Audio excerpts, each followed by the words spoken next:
নবীজি বলছেন কিয়ামতের আগে শেষ জামানায় মসজিদে ফিতনা দেখা দিবে। বলেন তো দেখি, মসজিদ কি ফিতনার জায়গা না ইবাদতের জায়গা? কিন্তু আখেরি জামানায় মসজিদের ভেতরে ফিতনা দেখা দিবে। মানুষ মসজিদ নিয়ে পারস্পরিক বড়াই এবং গর্ব করা আরম্ভ করবে। আল্লাহর নবী বলেছেন, লা তাকুমুস সাআহ হাত্তা ইয়াতাবাহান নাসু ফিল মাসাজিদ। আল্লাহর নবী বলেছেন, ততদিন পর্যন্ত কিয়ামত হবে না যতদিন না মানুষ মসজিদ নিয়ে পরস্পরের সাথে গর্ব না করে, বড়াই না করে। অর্থাৎ শেষ জামানায় মানুষ মসজিদ নিয়ে বড়াই করবে, মসজিদ নিয়ে গর্ব করবে।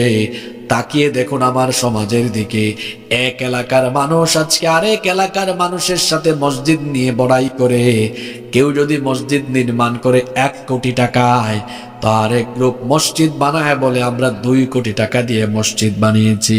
মসজিদ নিয়ে প্রতিযোগিতা চলছে, বড়াই চলছে। আপনারা বলতে পারেন, হুজুর মসজিদকে সুন্দর করা এটা কি খারাপ কাজ নাকি? মোটেও খারাপ কাজ নয়। মসজিদ সুন্দর করা এটা অবশ্যই ভালো কাজ।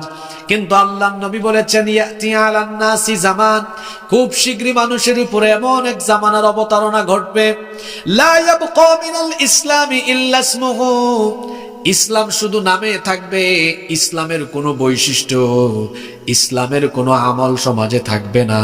ওয়ালা ইয়াবকা মিনাল কুরআনি ইল্লা রাসমুহু, কোরআন শুধু কোরআনের পাতায় থাকবে, কোরআনের কোনো আমল সমাজে থাকবে না।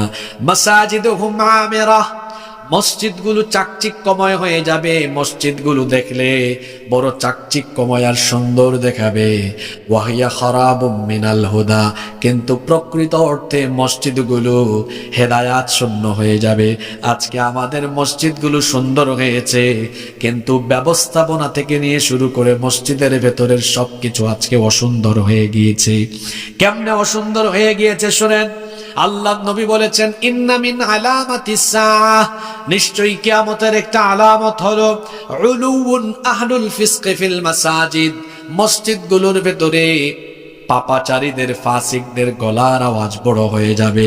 আল্লাহ নবীর হাদিস আপনি আপনার সমাজের মসজিদের দিকে মিলায়া দেখেন। মসজিদ হয়েছে কোটি টাকার, কোটি কোটি টাকার মসজিদের ভেতরে ইমাম সাহেবের গলার আওয়াজের চাইতে সুদখোর, ঘুষখোর, হারামখোর সভাপতি সেক্রেটারির গলার আওয়াজ ইমামের গলার আওয়াজের চাইতে বড়।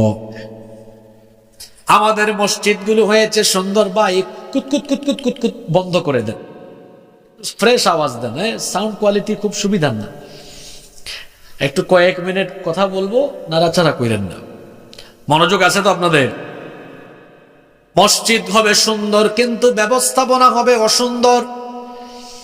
আজ আপনি দেখেন আমার সমাজের মসজিদগুলোর দিকে তাকিয়ে, বেশিরভাগ মসজিদের পরিচালনা কমিটিতে যারা আছে, বেশিরভাগ জায়গায় দেখবেন হয় এরা সুদখোর, ঘুষখোর, হারামখোর, চাঁদাবাজ, টেন্ডারবাজ। কারণ আমরা আমাদের মসজিদের কমিটিতে যখন সভাপতি, সেক্রেটারি, ক্যাশিয়ার বানাই, তাকওয়ার পরহেজগারিতা দেখে বানাই না। আমাদের জন্য কোয়ালিটি আমরা যেটা দেখি সেটা হলো কার এলাকায় টাকা বেশি, কার ক্ষমতা বেশি, কে কোন দলের প্রভাবশালী নেতা, কার টাকা বেশি, কার বংশ বড়, কার টাকা বেশি, পয়সা বেশি, এগুলো দেখে আমরা মসজিদ কমিটিতে আমরা তাদেরকে দায়িত্ব দেই। অথচ আল্লাহ তাআলা বলেছেন, মসজিদের ব্যবস্থাপনায় থাকবে তারা সবচাইতে তাকওয়াবান আর পরহেজগার মানুষ হলো যারা। আমাদের মসজিদগুলোতে কি পরহেজগাররা আছে?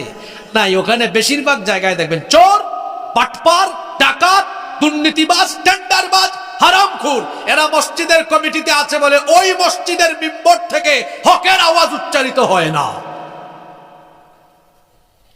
আর যারা ইমাম সাহেব আছেন, চোর বাটপারদের ভয়ে যারা কথা বলতে পারেন না, আমি বিনয়ের সাথে বলবো, আপনি ইমামতির চাকরি ছাড়েন। কে বলছে আপনাকে ইমামতি করতে? আপনার শরীরে তো শক্তি আছে, ওই অটো চালান, মাসে 20,000 টাকা কামাইতে পারবেন, কমপক্ষে 20,000। জিজ্ঞেস করেন অটো ড্রাইভারকে, ডেইলি 500 টাকা করে থাকলেও তো 15,000। আপনাকে তো ওরা 5,000 টাকা দেয়। এই 5,000 টাকার ভয়ে সত্য কথা বলতে পারেন না। আপনি শরীরে শক্তি আছে, ব্যবসা করেন, মাটি কেটে ভাত খান, অথবা আপনি অটো চালান। যদি বলেন না হুজুর আমি তো টাকার দিকে তাকিয়ে মসজিদে ইমামতি করি না। আচ্ছা তাই, যদি দ্বীনি অনুভূতি নিয়ে মসজিদে থাকেন তাহলে আপনি কেন হক কথা বলতে পারেন না? যে ব্যক্তি হক কথা কমিটির ভয়ে বলতে পারে না, ও আসলে দ্বীনি অনুভূতি নিয়ে নয়, ও আসলে রিজিকের ভয়ে সত্য কথা বলতে পারে না। নইলে আপনি সত্য কথা বললে চাকরি একটা যাবে, দুইটা যাবে, তিনটা যাবে, যতটা যাবে যাক, আমার কোয়ালিটি থাকলে গোটা পৃথিবীর মানুষ আমার পিছে পিছে ঘুরবে। আমি কেন সভাপতি সেক্রেটারির পেছনে ঘুরব? যে সভাপতি সাহেব, সম্মানিত সভাপতি সাহেব, আপনি যেমনে বলবেন এমনে হবে। আত্মসম্মান বাড়ান, ব্যক্তিত্ব বাড়ান। আপনার ব্যক্তিত্ব থাকলে, আপনার কোয়ালিটি থাকলে আল্লাহ আপনাকে অনেক বড় বানায় দিবেন। আপনি কারো পিছে ঘোরা লাগবে না, মানুষই আপনার পেছনে ঘুরঘুর ঘুরঘুর ঘুরঘুর করবে। মসজিদ থেকে ফিতনা আরম্ভ হবে। আজ আমাদের মসজিদগুলো ফিতনার জায়গা হয়ে গিয়েছে। মসজিদের ব্যবস্থাপনা অসুন্দর। শুধু ব্যবস্থাপনা নয়, মসজিদের ভেতরের চিত্র পর্যন্ত অসুন্দর। কিরকম? মাসাজিদুহুম আমিরা, মসজিদ বড় চাকচিক্যময়। ওয়াহিয়া খারাবুম মিনাল হুদা, এগুলো হেদায়াত শূন্য। আজান হয়, মুসল্লি। আমাদের মসজিদগুলো এখন পাকা সুন্দর মসজিদ। আল্লাহ নবীর মসজিদ ছিল কাঁচা, উপরে ছিল খেজুর পাতার ছাউনি, নিচে কোনো দামি টাইলস ছিল না, দামি কোনো কার্পেট ছিল না। আল্লাহর নবীর মসজিদ ছিল কাঁচা, কিন্তু মুসল্লি ছিল পাকা। আর আমাদের মসজিদ হয়ে গিয়েছে এখন পাকা, কিন্তু আফসোসের ব্যাপার হলো মুসল্লির অভাবে আমাদের মসজিদ থাকে ফাঁকা। মসজিদ আছে, মুসল্লি। ওয়াজ মাহফিল হলে মানুষের জায়গা হয় না, কিন্তু আজান হলে মসজিদের প্রথম কাতার পূরণ করা যায় না। এটা হলো আমার সমাজের বাস্তব চিত্র। ওয়াজ শোনা হলো নফল, আর নামাজ আদায় করা হলো, আরো জোরে বলেন, আরো জোরে বলেন। আমাদের সবচাইতে বড় দুশ্মনের নাম হলো ইবলিস, শয়তান। তাকে আল্লাহ জান্নাত থেকে বের করে দিয়েছেন কি না দেওয়ার কারণে? জোরে বলেন। কয়টা সাজদা দেয় নাই? একটা সাজদা দেয় নাই। এজন্য আল্লাহ তাকে জান্নাত থেকে বের করে দিয়েছেন। হিসাব করে বলেন তো, প্রতিদিন আমাদের জন্য যে 5 ওয়াক্ত নামাজ দেওয়া হয়েছে, শুধু ফরজ নামাজের সাজদার সংখ্যা মোট কয়টা? 17 রাকাত। আর প্রতি রাকাতে দুইটা করে সাজদা, 17 দ্বিগুণে। ইবলিস হে একটা দেয় নাই, হে একটা না দিয়া জান্নাত থেকে আউট। আর আমরা ডেইলি 34টা দেই না, তারপর জান্নাতে যাওয়ার আশা করে বসে আছি। জান্নাত আপনার নানার বাড়ি তো, জান্নাত আপনার নানার বাড়ি তো। একটা সাজদা না দেওয়ার কারণে আল্লাহ তাকে জান্নাত থেকে আউট করে দিয়েছেন। সে যখন জান্নাত থেকে বের হয়েছে, তখন সে ওয়াদা করেছে যে আদমকে সাজদা না দেওয়ার কারণে তুমি আমাকে জান্নাত থেকে বের করে দিয়েছো। হে আল্লাহ, এই আদম এবং তার বংশধরদেরকে তোমার দ্বীনের পথে চলতে বাধা দেওয়া, এটাই হবে আমার প্রধান এবং প্রথম কাজ। যেহেতু সে সাজদা না দেওয়ার কারণে জান্নাত থেকে বের হয়েছে, তার প্রধান লক্ষ্য হলো, প্রধান টার্গেট হলো আপনাদেরকে সাজদা থেকে দূরে সরাইয়া রাখা। এই জন্য হাদিস শরীফে এসেছে, ইবলিস কখন হাসে আর কখন কাঁদে।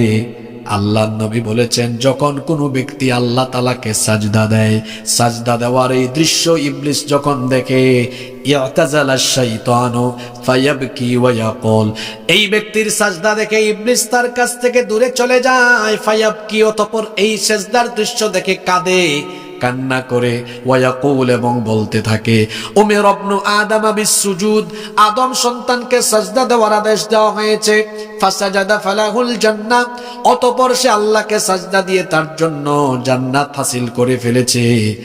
ওয়া উমিরতু বিসসুজুদ, আমাকেও সাজদার হুকুম দেওয়া হয়েছিল। ফাআবাইতু, আমি সেটা অমান্য করেছি। ফালিন্নার, অতঃপর আমার জন্য জাহান্নাম অবধারিত হয়ে গিয়েছে। এই হাদিস আমাদেরকে যে বার্তা দিচ্ছে তা হলো এই, মানুষ যখন সাজদা দেয়, সাজদার দৃশ্য দেখলে ইবলিস কাঁদে, ইবলিস কান্না করে। আর আমরা যখন সাজদা দেই না, নামাজে যাই না, আমাদেরকে দেখে ইবলিস তখন হাসে। কথা বুঝে থাকলে বলেন তো, আমরা নামাজে গেলে শয়তান হাসে না কাঁদে? আরো জোরে বলেন, হাসে না কাঁদে। আর আমরা নামাজে না গেলে শয়তান, মাশাআল্লাহ খুব ভালো মনোযোগী আছেন আপনারা। নাও টেক ইউর ডিসিশন, এখন আপনারা সিদ্ধান্ত নিয়ে যান। আপনারা কি ডেইলি আজানের টাইম হলে নামাজের সময় ইবলিসকে হাসাবেন না কাঁদাবেন? যারা চুপচাপ আছে, কথা বলে না, তারা কি শয়তান থেকে খেলাফত নিয়ে বসে আছে নাকি? তা আওয়াজ বের হয় না কেন মুখ দিয়ে? এটা তালা লেগে গেল কেন? নামাজের টাইমে ইবলিসকে আমরা হাসাবো না কাঁদাবো? পুরুষ মানুষের মতো কথা বলেন, হাসাবো না কাঁদাবো? আর জোরে, হাসাবো না কাঁদাবো? নামাজ ছাইরা দিয়া তাহলে নামাজ আদায় করবেন তো? হাত উঠলো না কাদের? মাশাআল্লাহ, হাত নামান, আল্লাহ সবাইকে কবুল করেন। শুধু কি নামাজে যাব নাকি নামাজের হক আদায় করব? কিভাবে? খুশু খুদু এর সাথে নামাজ আদায় করব, জামাতে পড়ব ইনশাআল্লাহ। তাহলে কিয়ামতের আগে শেষ জামানায় ফিতনা কোথায় আরম্ভ হবে? আমরা মসজিদকে ফিতনার জায়গায় পরিণত করব না, বরং মসজিদ, আমাদের সমাজের মসজিদকে আমরা সম্প্রীতির জায়গায়, আমরা আমাদের মসজিদগুলোকে হেদায়াতের জায়গা হিসেবে পরিণত করব ইনশাআল্লাহ। কষ্ট হচ্ছে নাকি আপনাদের? এরপরে আসুন 2 নাম্বার পয়েন্ট। আল্লাহ নবী বলেছেন কিয়ামতের আগে শেষ জামানায় বেপরদা নারীর সংখ্যা বেড়ে যাবে, নগ্নতা বাড়বে, উলঙ্গপনা, বেহায়াপনা, অর্ধনগ্ন নারীর সংখ্যা বেড়ে যাবে। ইমাম আহমদ বিন হাম্বল রাহিমাহুল্লাহ তার মুসনাদের ভেতরে হাদিসটি বর্ণনা করেছেন। আল্লাহ রাসূল ইরশাদ করেছেন, সায়াকুনু ফি আখিরি উম্মতি রিজালুন ইয়ারকাবুনা আলা সুরুজিন কাআশবাহির রিহাল। আল্লাহ নবী বলেছেন, খুব শীঘ্রই শেষ জামানার চিত্র এমন হবে, লোকেরা উটের জিন সদৃশ উঁচু উঁচু বাহনে চড়ে, উঁচু উঁচু বাহনে আরোহণ করে তারা মসজিদে আসবে। ইয়ানজিলুনা আলা আবওয়াবিল মাসাজিদ, মসজিদের সামনে তারা এসে নামবে। দেখেন 1500 বছর আগে আল্লাহর নবী বললেন মসজিদের আবওয়াব, দরজায় গিয়ে তারা সেই গাড়ি নিয়ে পার্কিং করে নামবে, তারা আজান হলে নামাজে যাবে। ঠিক দেখেন, একটু আগে ওয়াদা করছেন হুজুর আমরা নামাজে যাব, পরবর্তী ফিতনা থেকে নিজেকে বাঁচান।